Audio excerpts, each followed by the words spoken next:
What's going on, guys? Welcome to another episode, or welcome for the first time to the Filmmakers Flow podcast. This is episode 4. Cool. Glad to have made it this far. If you enjoy filmmaking as much as I do, and just talking about the craft, the films themselves, the gear, and all these things like that, this is a good podcast for you. So definitely subscribe. Hop on the Filmmakers Flow team. Join us. We love to talk about filmmaking, all things filmmaking here, all things that have to do with the industry. Today I want to talk about, does your camera matter?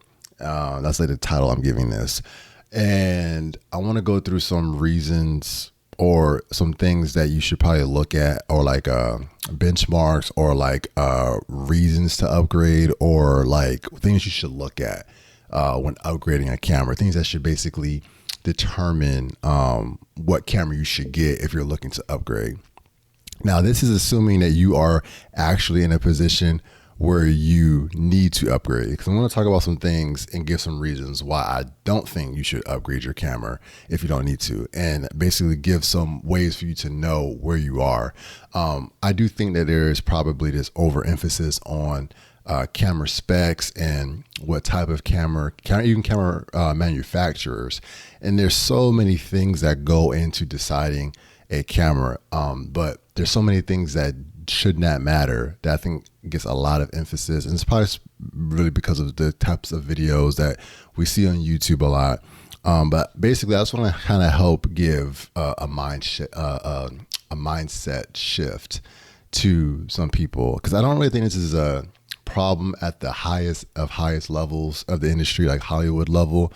I don't think people are really caring about cameras that much, but it's more so like the right tool for the job, not this obsession with buying the perfect camera or having to upgrade all the time. Like, we almost treat cameras like their phones, because camera technology is increasing rapidly and increases so fast. But just go ahead and hop into it. Assuming that you are in a position to upgrade, one of the things that I think, if you see me looking down, if you're watching the video, I'm looking at my notes on my computer here. But budget, I think, is one thing that really comes into play, and that can kind of help. It's not the most important determiner of what camera to get, but I think it is an important one, because your budget is your budget. So you can really cut out a lot of fluff if you have a range. So like, if you're like, I have a budget of $2,500 to get a camera, then that basically helps you narrow down what you should be looking at, and you won't try to jump to cameras that are $10,000 or $15,000, things like that. So for sure, budget. One of the things that I wanted to point out about budget is, if a camera is cheaper, it doesn't mean that it's a bad camera or not as good quality. And I bring that up to say that you could get an older camera. So camera technology has increased a lot over the last decade alone, and for longer, but I just specifically in the iteration of how we've been with like smaller form cameras like DSLRs and mirrorless cameras within the last 10 years alone have increased so much. And you probably can find a camera that is older that can still probably hold up well because of how quickly they upgrade. And not because it was bad before. Hopefully this is making sense. Not because it was bad before, but what I mean is, it's kind of like having the iPhone 13 to the iPhone 14 or whatever. It's like the camera before was really good. There's some new iterations that are happening so quickly, so the camera manufacturers are keeping up with the technology increase. So it's like, okay, now we can do 6K. So if 6K is super important to you, then you already kind of know, I have to go for that. But if you're in a spot where you're like, 6K isn't super important, I'm fine with a 4K camera, you can do something similar to like what I did with, I own actually 2 Fujifilm X-T3s. These cameras are, I believe, I should have checked this, but I believe they came out in 2017 or 2018, somewhere around there. So these cameras are like at least 7 years old, or maybe a little bit older. I'm not doing the math right now, but They're not brand new cameras. 2025. So if they came out in 2017, we're coming up on they're like 8-ish years old, 7 to 8 years old. But essentially these cameras would have been more expensive than I paid for them when they first came out. I paid for one of them, I think, lens and the body, like a little over $1,000, and I think I was able to get a cage with that. And then the other one, I think, with just the body, was around $800 or $900. So that's another benefit too, because if you're someone who needs to have multiple cameras, if you go older, you can get more than one. A lot of times. But this camera is not, so spec wise, this isn't the top of all the things that are out there now. But most people are shooting 4K. And when these cameras came out, there were probably people who were still shooting HD. And that's another thing that's cool with cameras, with a lot of, not everyone, but a lot of people, a lot of camera manufacturers will future proof. Some don't. Canon, I'm sure, has gotten better with this now, but Canon used to take forever to take the next step with technology. But anyway, a lot of camera manufacturers will future-proof themselves. So you'll see 8K and 12K and whatever else K is coming out in cameras, where it's like most people are not even shooting 4K, or I'll say most people aren't even shooting 6K. And even if people are shooting 4K, a lot of stuff is still getting delivered HD. It's not like as common as it used to be, but I'm just saying, like, there's still a lot of cases where HD is okay, because not all, because sometimes it's easier to stream HD. So like there's still it's not like it's SD where it's like we just do not use that. HD still gets used. So that's what I kind of want to talk about with the budget is that will help you to, that's one thing you should look at is how much you can spend. But it shouldn't be the most important factor, because if you have a budget of $1,000, you could go buy an older camera versus buying a new camera that is out now and on that price range that probably won't be as good as something older, because it now is used and it's been, it's older. You can get at a cheaper price. So that's something I want to kind of throw out there. You don't have to buy a camera brand new. You can buy one used. Another point I wanted to point out, which I believe personally that this is probably the most important of one of the reasons, is your shooting style. And just to kind of throw out some generic things. Let's say you shoot a lot of action stuff, and you need something that can shoot high frame rates.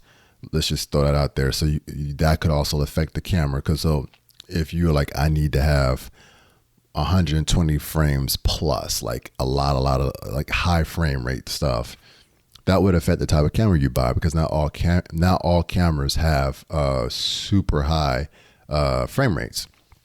There's some cameras that max out, not so much anymore, but there was a time there would be some cameras that max out at 60 frames. There were some cameras that came out that max out at 30 frames per second. So I think that 120 tends to be the new 60 these days, that most cameras have at least up to 120. But even if you do that, sometimes you have to go to 120 and there's like a crop factor to it. So there's those things you have to look at. Let's say you shoot like I was saying before, a lot of action stuff, and it's going to be some underwater things and super rough conditions. The type of camera you probably would want to get is something like a GoPro. So if you're shooting that type of stuff, I probably wouldn't suggest the camera that I have. And then I don't shoot sports stuff like that, like super high action, rough conditions, extreme sport type stuff. So whoever this person is I'm making up, this person I just made up, me and you are two completely different filmmakers. So the camera needs are very different. So that's one of those things that I say your shooting style will dictate that. Another thing to think about is maybe if you do a lot of run and gun style shooting, you might say autofocus is super important for me, or the camera having IBIS, in-body image stabilization. That could be something you really need because you do like a lot of handheld stuff and you don't have time to rig your camera up to put weight on it and things. So these are factors that you should consider because, okay, well, that camera doesn't have that, so I can't go for that. I need a camera that does this. These are reasons you should be choosing a camera. It shouldn't only be, oh, the camera does 6K. Oh, the camera does 8K. Oh, the camera has this. You know what I mean? It's like those flashy things that don't even really matter right now because, for one, you probably don't even need it. Maybe you do, but then the resolution would be a reason for you to look at that camera. So hopefully that's making sense. It's like you shouldn't just look at, just because this camera is the newest camera and it has all the stuff that people are saying is important, you can't discount all these other cameras just because they don't have the highest resolution. As long as it has the base resolution that you need and all the other features are there, I say go for it because, like I said, a lot of camera manufacturers are future-proofing themselves, and by the time 8K becomes the standard that we're delivering things on, you'll probably be in a position where you're ready to get a new camera. But I don't see that happening that soon, where it's like everybody in their homes now have 8K TVs and we're streaming 8K video. We're still not there. Our bandwidth is not there yet. So, it's not like that's the end all be all. Another thing that goes into play here is the type of content that you plan to make. And so for example, if you're making, I don't know, if you do like wedding films, that could dictate the type of camera you need. Maybe you're like, I want a lot of slow-mo. So you're like, yeah, I need to have, at least 60 frames per second at 4K. Or I'm going to be shooting some reality TV stuff. So I need to have a camera that fits these conditions for, the media files aren't super huge maybe, and the battery life is great. It lasts forever. There's certain things like that go into play. Maybe you're going to be like, oh, I'm shooting a lot of vertical content. So you might want a smaller form camera that's easier to rig up for vertical content versus having this huge bulky cinema camera. Not that you couldn't, but I wouldn't say that's the best use case for that specific camera. And that being said, any camera can be rigged. So the camera you have right now might be perfectly fine. If you take some time to rig it up and figure it out, you can make any camera work really. But this is assuming you're in a position where you are ready to upgrade or get a new camera. Another thing to point out, if the camera you're shooting on right now is making it impossible for you to do the type of content you want to do, or make the type of films you want to make, then I do believe, yes, upgrade. There's a point where you should upgrade. If you're in position, you have the money and you're ready to do it, go ahead and upgrade, but make sure you're doing it for the right reasons and make sure that you go into it knowing what you need, because it's your camera. It's not someone else's camera. Don't worry about YouTube. Unless you're a gear review person, you don't have to buy the latest, newest camera or a rental house. If you rent gear, that might be a reason why you do that. But again, in those cases, that you need those cameras for that reason. If you're a solo filmmaker, or someone doing it on your own, or you're indie, smaller production, or whatever the case, wherever you are in your career, there's a camera for you that works for what you need to do. And you don't have to feel like you need to get the camera that just came out this year, because you don't have to. There's no reason. There's no one making you buy the latest, newest camera, and that doesn't automatically mean your footage is going to be better.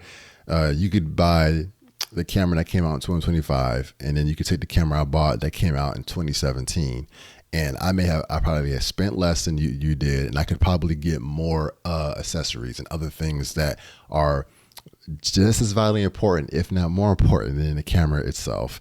And I'm going to go ahead and transition into some reasons. I say reasons you shouldn't upgrade, but it's more of things that if you are looking to upgrade, things I think you should consider before upgrading that you should consider getting. So let's say the camera, assuming the camera you have now is not breaking and it's still usable. It's like, it's still good. I'm just like, I'm looking at increasing my video quality, because usually what happens, people want to increase video quality. 100% understand. I'm there with you, but buying a new camera isn't the first thing I would suggest doing. If you want to just increase image quality, it could be, but not necessarily if you don't have these things. And first thing I want to talk about is lenses. Lenses to me are like a huge part of, I feel like my mic is dropping here. Let me adjust this real quick. Lenses are like, I don't want to throw a percentage on, be wrong, but I want to say at least 40%. And I feel like it's more than that. Like, it might be 50-50 if I'm being honest, but let's just be loose with it and say 40% of the image quality. Yeah, drop in the comments, any other camera people out there, if you think my percentage is off, like if you think it's more. Because the reason I'm saying it is I've shot on, so my mic is 1000% falling. Let me fix this real quick. Okay. Speaking of upgrades, I need to upgrade my mic stand apparently. All right, I think we're good now. Crisis averted. But yeah, so for example, I have shot on, like, I used to shoot on the Canon Rebel T4i for years. That was the camera I had for years. And I got so used to shooting on that camera, even sometimes when the other cameras were available to me, I would still pick that one just because I was just very used to it. And instead of getting a different camera, I would upgrade my lenses whenever I had the opportunity to. So I was like, okay.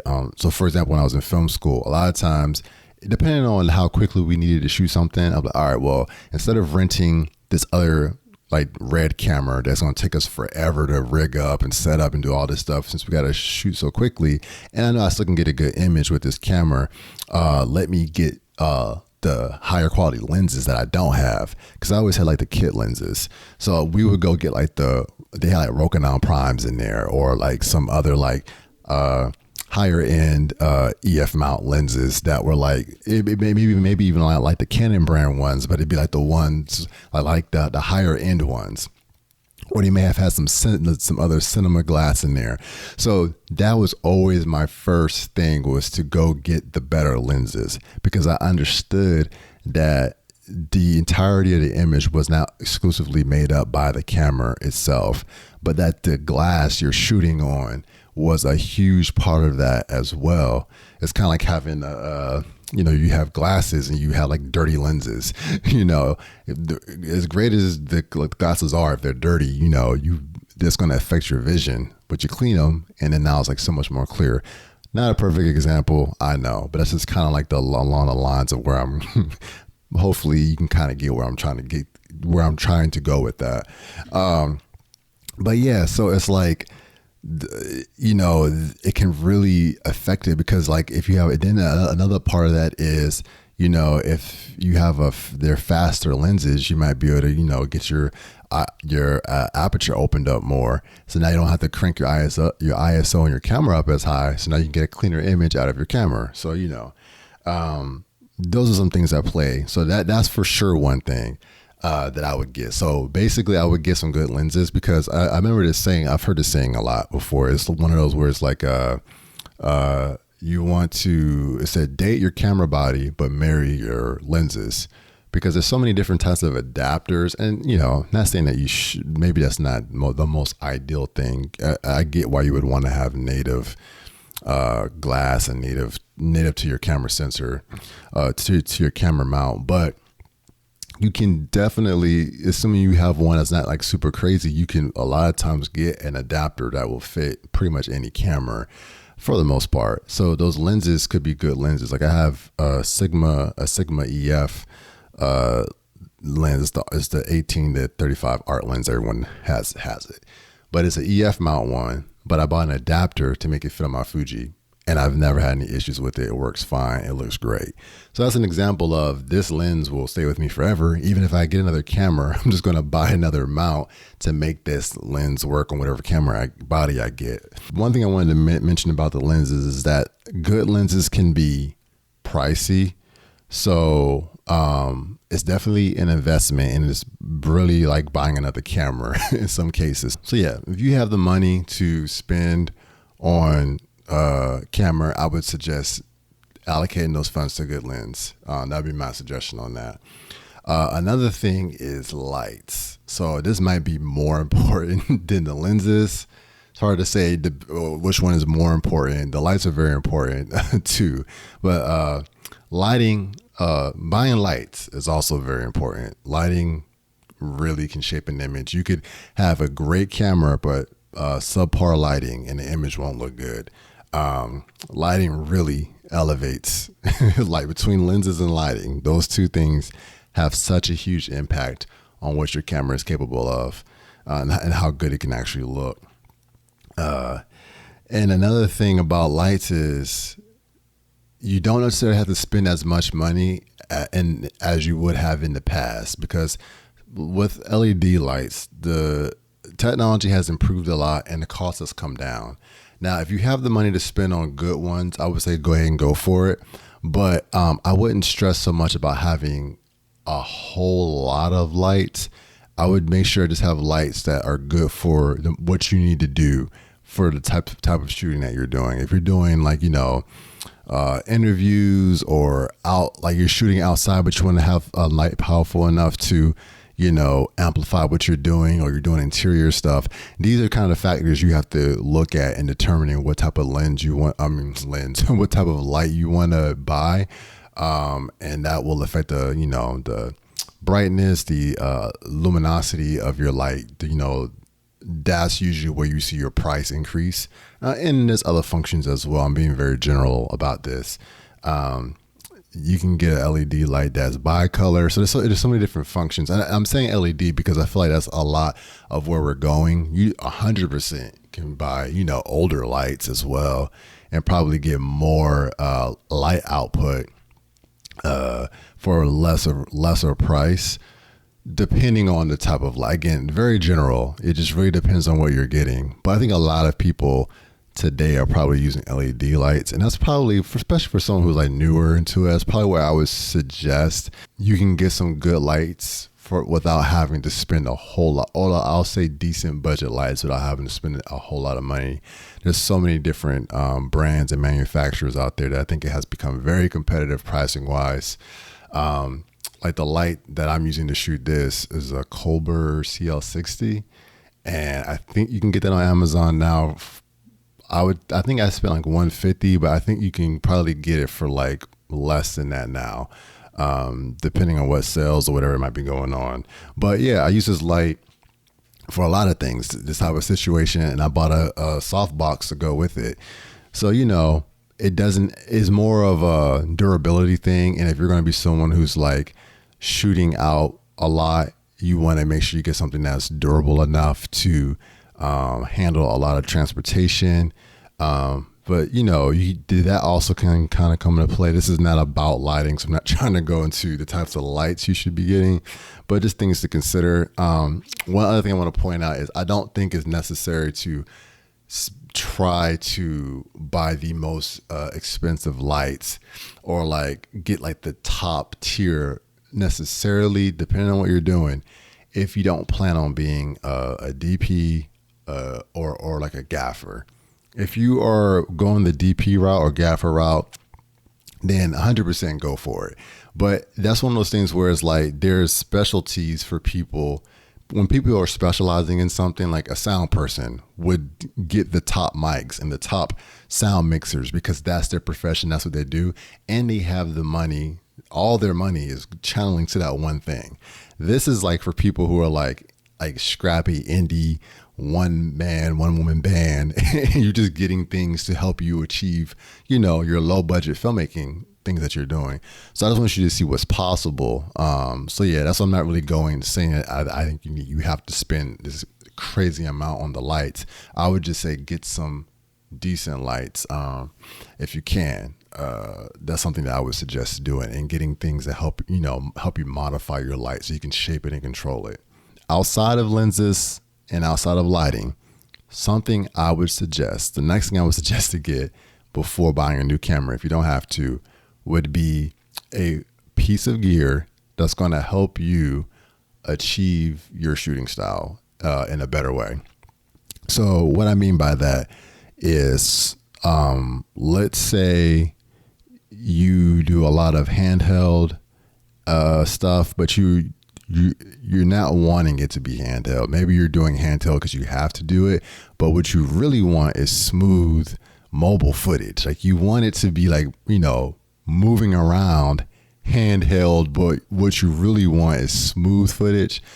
I would suggest getting a gimbal before buying a new camera, because if that's what you need. I have a gimbal, but I can probably count on one hand the amount of times I have used it in the last 2 years. I don't use it often because it's just not my shooting style. Now, sometimes things come up, I'm like, okay, yep, this is the time for the gimbal. Let's break it out. But a lot of times I am shooting handheld or I am on sticks. So the majority of my shoots are sticks or I'm going handheld. Another piece of gear that could be cool would be a slider. Now, you would have to know the situation that you need a slider in. Maybe you do interviews, sit down interviews, but you want this shot to have some motion to it. That's a cool time to have a slider. Or for, weddings, anything in your films, whatever, you want different types of camera movement.